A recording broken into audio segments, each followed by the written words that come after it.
Tam kafaliana sy tam karavona moa no nilazany filohan'ny republika ny hoe mitazona ny andraikitry ny sekretera jeneraly ny voameran-dranomasimbe indiana i Madagasikara ankehitriny amin'ny alalan'ny andriamatoa Edgar Razafindravahy.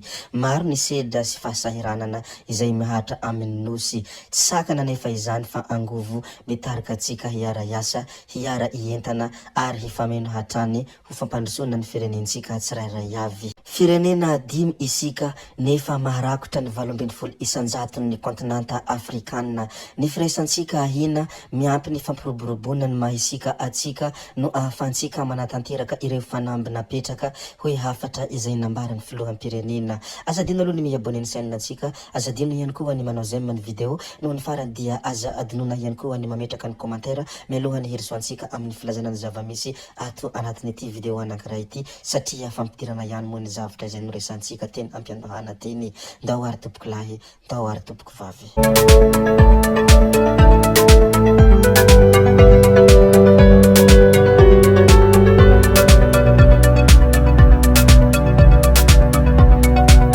Nisy fiara izay nivadika ambony ambany fa nagaga nefa dia tsy nisy ny aina nafoy, tsy nisy ihany koa ny naratra vokatry ny fitahiny Zanahary sy ny razana tany Antsoronkahitra. Fiara kely Peugeot 206 iray no tradoza teo Antsoronkahitra imeritsy atosika ny omaly alatsinainy 30 septambra 2024 tokony ho tamin'ny 4:27 minitra hariva. Avy any andrefana ary ihazo ny barrière de police no tsy nahtana ny familiana ny mpamily. Mamo dia nandeha mafy ny mpamily, samy nahenona fofontoka avokoa na ireo lehilahy roa hafa tao anatin'ny fiara. Nivadika ambony ambany mihitsy ary tafavoaka na arabe ilay fiara 206. Tsara ny manamarika fa tsy nisy ny aina nafoy, tsy nisy ihany koa ny naratra fa ilay fiara no simba tanteraka.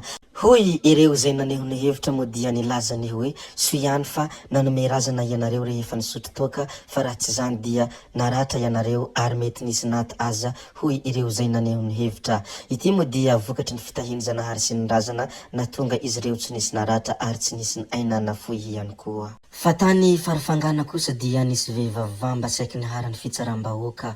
Maty vady ilay vehivavy, nampiditra lehilahy tao amin'ny tranony sy ilay vadiny efa maty izy ary hitany fiarahamonina. Araka ny fombandrazana any Anosy Tsararaha fa farafangana dia vamba no hiantsona ny vehivavy tahaka izany ary tokony handoa ombray izy, raha tsy zany dia harodana ny tranony. Ny ziriziry tsy nety handoa nefa izy ka nirohotra ny vehivavy marobe niaraka tamin'ny mpanjaka hanatanteraka ny fombandrazana.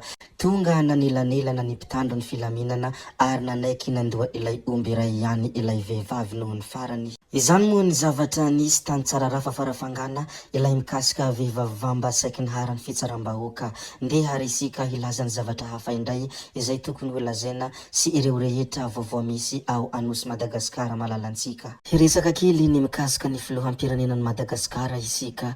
Raha vantany vao miresaka izany Andry Rajoelina izany dia velim-panantenana avokoa ny vahoaka malagasy rehetra, satria ny vahoaka malagasy iray manontolo dia miaraka amin'ny Andry Rajoelina ilay tompony fampandrosoana. Izy raha te moa dia namorona ilay hoe Madagasikara tsy maintsy mandroso ary tanindrazana tsy maintsy miroso. Fitiavana no lehibe indrindra ilay filoha tompony lamoro ary Andry Rajoelina pour toujours. Toy izao moa ny fanambarana izay nataon'ny filoham-pirenena. Ny fiovana sy ny fanavaozana dia anisan'ny dingana mandrafitra ny fandrosoana.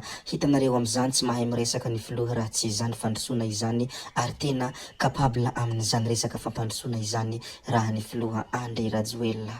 Anisany nampahafantariny ny filoha Andry Rajoelina ihany koa ny hoe ary isika dia manorina, manarina, mampivoatra ary manangana ny lavenina. Tsy diso anjara amin'izany fifarana izany ny televizionna malagasy izay mitahiry ny fizotra ny tantaran'ny firenena sady miantoka ny fampitam-baovao ofisialy ho an'ny vahoaka malagasy manerana ny nosy hatrany ampitan-dranomasina hoe hafatra izay nambarany filohan'ny Madagasikara. Ino moa ny mikasika ny filoham-pirenenan'i Madagasikara? Tsy iza moa izany fa andriamatoa hajaina Andry Nirina Rajoelina fandeha risika hirisaka kely ny mikasika ny PDS ny Antananarivo. Ny omaly latsinainy maraina ny fananganan-tsaina ny arahan'ny filohan'ny delegation manokana ny tanàna ny Antananarivo PDS Ramatoa Harlala Ramanantsoa tamin'ireo mpiara-miasa eo anivon'ny commune Antananarivo renivohitra. Tao anatin'izany no nitondrany Ramatoa PDS ny teny fisaorana ireo fitaleavana voakasika ireo asa maika no tanterahana tamin'ny herinandro lasa teo. Nandritra n'ity fotoana ity ihany koa nilazany Ramatoa PDS ny fanombohana ny fanamboaran-dalana ao Antananarivo renivohitra izay nanomboka ny omaly ary hiarahana miasa amin'ny ministeran'ny asa vaventy. Isan'ny voakasika izany ihany koa mo ireo lalana mampikaikaika ny mponina ao andrenivohitra. Fiaraha-mifaly tamin'ny alalan'ny Dimirindra niarahana tamin'ny aveo anivon'ny vondrona polisy municipal sy ny vondrona mpamonjy vona mono namarana ny fananganan-tsaina ny omaly. Izany mo ny zavanisy aviany amin'ny commune urbaine Antananarivo koa dia lazaina sy ampahafantarina ianareo rehetra satria anisan'ny vaovao mahafaly ho any Antananarivo renivohitra raha izany vaovao misy sy vaovao miainga aviany amin'ny commune urbaine izany, indrindra mo ny vaovao izay nambarany PDS ny Antananarivo. Hiresaka kely mikasika ny afakandro Kristian indray isika. Maromaro mo ny fanamarihana sy fampitsahivana izay nambarany ity solombavam-bahoaka ity. Anisan'ny zavatra izay nolazainy mo ny hoe tsy misy lelaka aho izy nogadraina sy nampijalinareo aho fa androany izaho tadiavinareo. Dejan Sahady izay nambola tsy deputé dia efa nanohitra ary efa nigadra fa tsy nilefa gadra hoe izy atrany. Tsy misy lelaka no tsy mamafa kiraro ary tsy manao wiwi aho hoy ny fanambarana izay nataony ity solombavam-bahoaka voafity tao Mahajanga ity. Maro mo ny olona milaza an'ity solombavam-bahoaka ity fa hoe mpamadika ary mpamadika palitao ary nivaliany amin'iny fanambarana izay nataony iny ireo rehetra izay lazain'olona mikasika azy. Anisan'ny lazainy ihany koa ny hoe kandidanay Orange niova fo karaha Fidèle dia TGV taloha ary Rivrakotovao dia Arema Flerisy Fanirisoa Ernevo modia ty manohitra ianareo fa tsy any mitatatata sy bevava hoy hafatra hatrany izay nambarany ity solombavam-bahoaka ity. Mila ouverture ny fanoherana fa efa maro isaik zay ajanono ny fanatisma sy rasisma, mila décentralisation sy autonomie ny fahitra rehetra hoy ny fanambarana sy ny fanamarihana izay nambarany ity solombavam-bahoaka voafity tao Mahajanga ity. Ny hamaramparanansika ity video anankiray ity dia any Mandritsara reny mpianakaviana 80 taona maty voadaroka sy voaholana. Ny sabotsy lasa teo no hitany ankizy nilalao an-tanimbary ny nofy mangatsika ny an'ilay Ramatoa reny mpianakaviana 80 taona tao Ambohimavelona commune urbaine Mandritsara. Rehefa natao ny fizahana dia hita fa maty ny daroka sy ny fanolanana no tena nafaty ity Ramatoa ity. Efa miroso ny fanadihadiana momba n'ity raharaha ity. Izany mo ny vaovao mahatsiravina izay nisy tany Mandritsara koa dia ampahafantarina ianareo rehetra ato anatin'ity chaîne ity. Zay ihany koa ny namarana ny video antsika ato anatin'ity video anankiray ity ry tompoko vavy sy tompoko lahy koa dia mankasitraka anareo rehetra